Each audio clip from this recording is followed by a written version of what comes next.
Hi everyone, welcome back to the channel. Today's an exciting one. After a lot of planning and prepping, we're finally getting round to finishing off our thermal breaks for our portholes. And for the next big step, we're diving into a little DIY double glazing. Stick around to see how we're giving our boat that extra layer of insulation, keeping it cosy through all seasons. Will it go smoothly? Only one way to find out.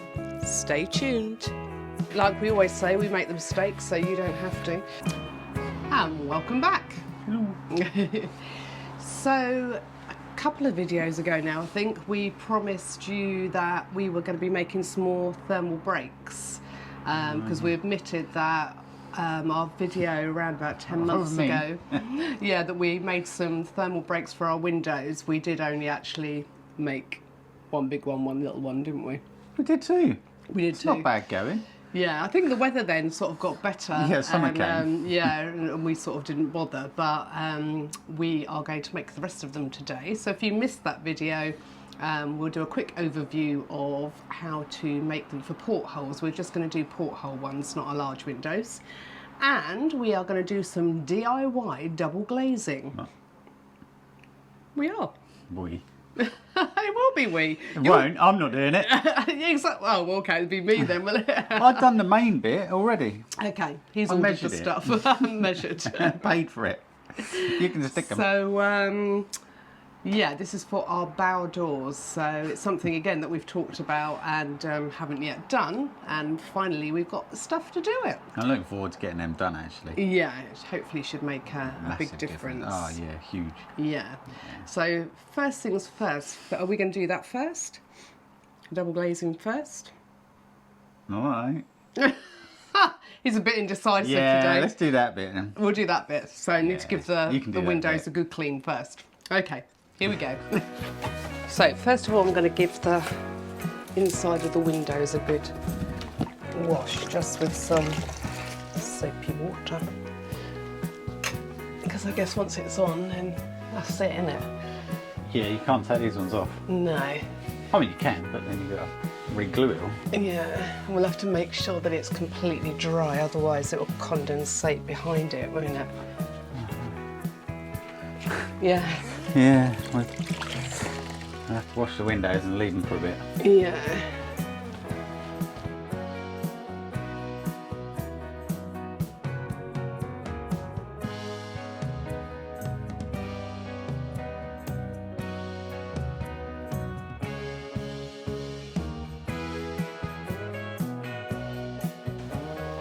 Right, I'm going to let that just sit for a bit and make sure it's 100% dry. I might even blast it with a hairdryer. Okay, so about 2 weeks ago, Richard measured the doors, and then we had these cut to size from, I think it's from perspexsheet.com or something like that. We'll put it below. Put the link again in the description. And basically, we're going to just put silicone round the indent of the door, because there's a natural indent, and pop them in. So I'll show you the indent of the door. We're quite lucky. There's sort of almost like a natural groove there for it to sit in. So hopefully that should be perfect to pop this in. Fabulous. It just sits in there. Literally sits in there, yeah. So with silicone all the way around. And then, ta-da! That should... That's 3mm as well, that one. Is it 3mm, is it? The window, all the other ones are 2, and I've done these as 3. 3, a bit thicker. They're a little bit thicker, but easier to handle then. Yeah. Right, so Richard's going to do the silicone. He wanted me to do it, but I'm no good at it. Yeah, I think you should do it. I've got to do it. I just make an unholy mess with silicone sealer. Oh no, I'm not gonna.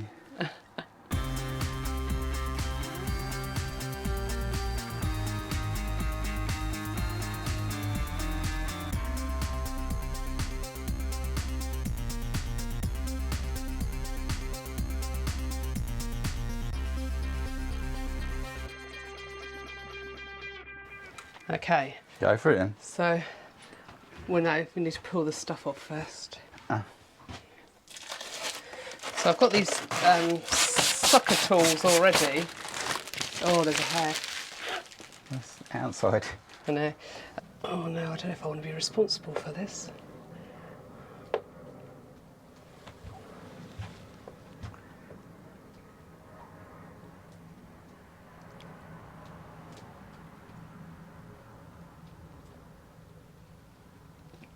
Do I just press it? Yeah, you're going to have to press it all the way around the edge as well. You can't. Okay, so if I just do that. And then press it with what? With your finger. Oh. Oh, I see. Because you need to make sure that that bead is all the way around and it's sealed.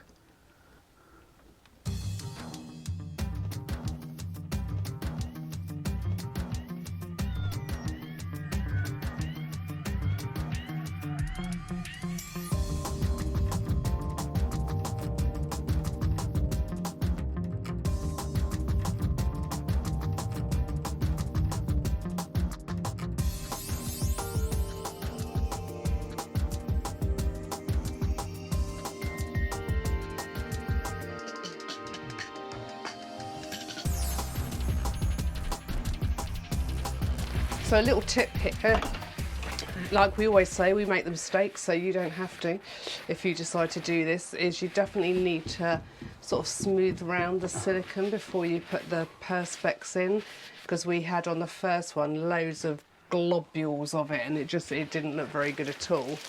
But we just bit the bullet, took it back off again, and we've smoothed it round, and it looks all right now. So Looks alright from the kitchen. no, it doesn't. It looks fine. I will show you. There you go. So before you could see great big globules of it. It's definitely better when you smooth it. And then we can always go around the outside again with some more silicone if need be. That's horrible stuff though, isn't it? Silicone sealer.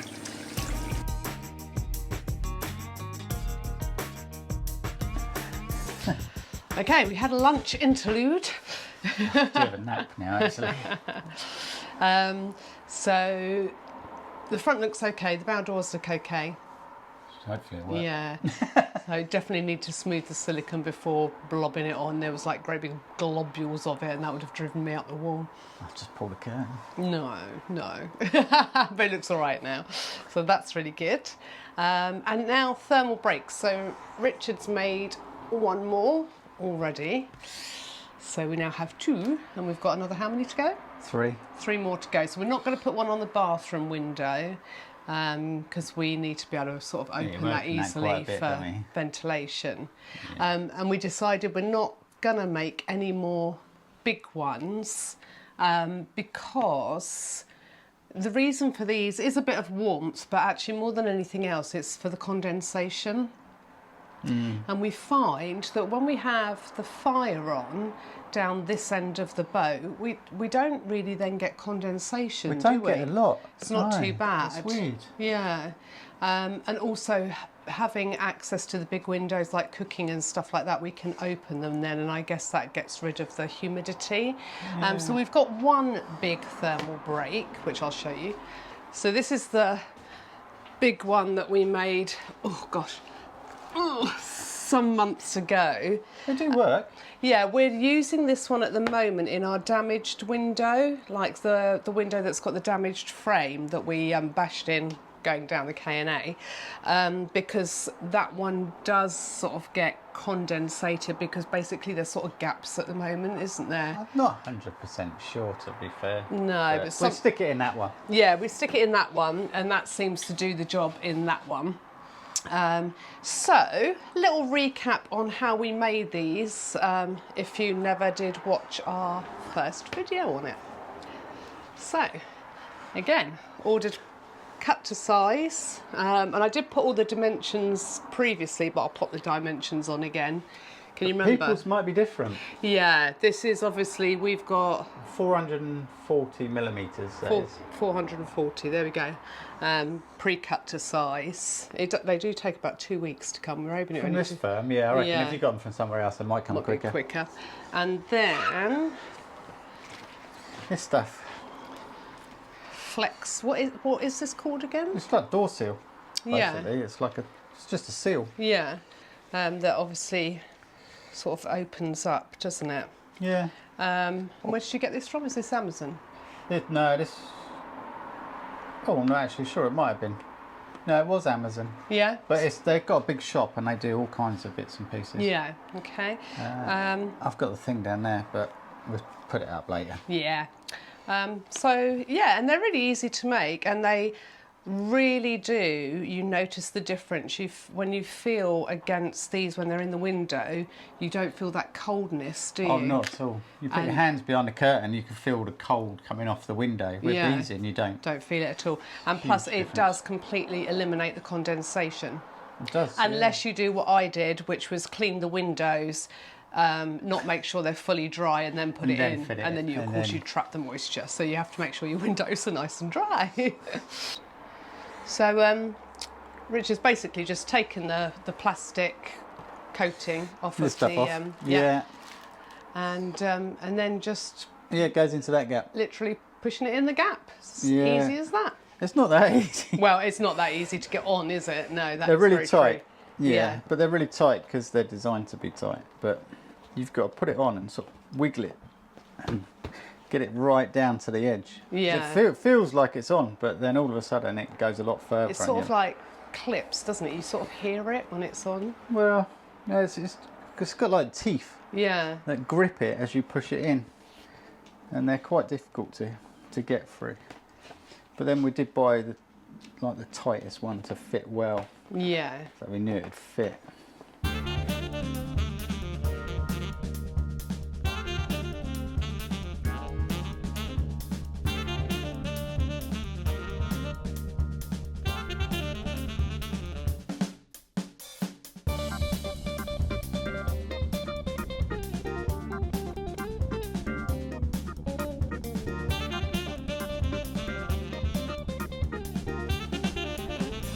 So, just a quick question from Anita and Andy. They ask about travelling the canals of Britain on an electric wide beam boat. So, first of all, I guess you can get electric wide beams. This is in a few years' time, though, isn't it? Yeah, So yeah. things Hopefully, would have even technology moved on by then. Yeah. Yeah. A lot of electric boats are hybrid and also have a generator, don't they? If you're hybrid, you do. Yeah. So that's all about looking into the technology. But I think their question was more about navigating. Well, there's tons of maps out there of where you can actually navigate on a wide beam. Loads of people have made maps, haven't they? Oh yeah, you can just Google it and it tells you on the website whereabouts you can. all the canals that you can navigate in a wide beam. Yeah. As to whether the north is better than the south, do you know that? Whether there's I think you've more? got more, haven't you? I think there are more navigable because all you've got down waterways. south is the K&A. In terms of Basingstoke, canals, Riverway, obviously Thames. rivers as well. But yeah, I think the north, there is more that you can navigate. I mean, I guess if you're up in Scotland, you could do all the locks and everything, can you? Well, then you're on the canal and you're on the lock system. That's huge. Yeah. It's just one big straight line. Yeah. But yeah, down south, obviously, the whole of the River Thames, and you say wide beam, again, it depends what size wide beam, because like, for instance, a 10-foot wide beam would be easier than us at 12'6". Yeah. And a 50-foot length wide beam would be easier than a 60 or 70. So there are more questions within the answer to that question. Is that true? Something like that. Yeah. But we don't know a mega amount of knowledge about the northern canals. No. So we don't know what they're like. So we can't really be very helpful with that. But I mean, there's plenty you can still navigate down south, but it does obviously depend on the size of your boat. So that's probably your biggest consideration, I would think. Hopefully that helps in some way. Probably you two. not. But maybe not. And you said you think it cost you about 150 quid, did you, for all of these? Yeah, for the four of those, The 2 front windows, but they were thicker as well. Oh, for the 2 front windows as well. Oh, okay. Yeah. The front windows came with the silicone, so that was, I had to buy that, but they came with it. Oh, okay. And So then this stuff, I know, this was 6 meters we bought of this. oh, so that's not bad. So 2 front windows, silicone, rubber, and 4 of the portholes, 150 quid. Yeah. Oh, it's not that bad, is it? Yeah. Well, it is, but it's. But I mean, if you think about how much, like, if you double glaze them, I know. I just think that's a lot of hot cross buns. it is a lot of hot cross buns, and Richard is partial to a hot cross bun. So we'll just show you one more time. Oh, you do need the suction things that we used on the front windows to get them back out again, because they do fit nice and snugly. A lot easier. Yeah. Yeah. Yeah. So we'll just pop them in. Proof that we have done them all this time, rather than just do one and then say that'll do, donkey. Why? And the good thing is as well, is if you want to take them out, they just fit along your gunnels. You could just put them in the cupboard. Yeah, you could, yeah. Right, hang on, glasses might be needed. I've already cleaned the windows. Quite bright out there.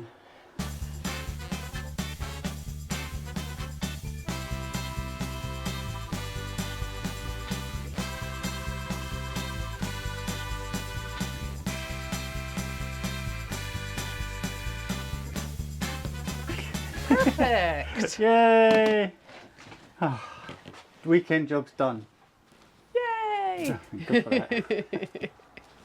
Well, hopefully you enjoyed that. So a little bit of DIY double glazing and some more thermal breaks in case you missed them the last time. They are quite easy to make, and Right, aren't they? yeah, and they work really, really well. So it's definitely worth it, and a lot cheaper than installing double glazing. Yes, thousands. Yeah, that's a lot of money, yeah. So hopefully, if you liked that, give us that cheeky little like and hit that subscribe button, and we'll catch you in the next one. Bye! Bye!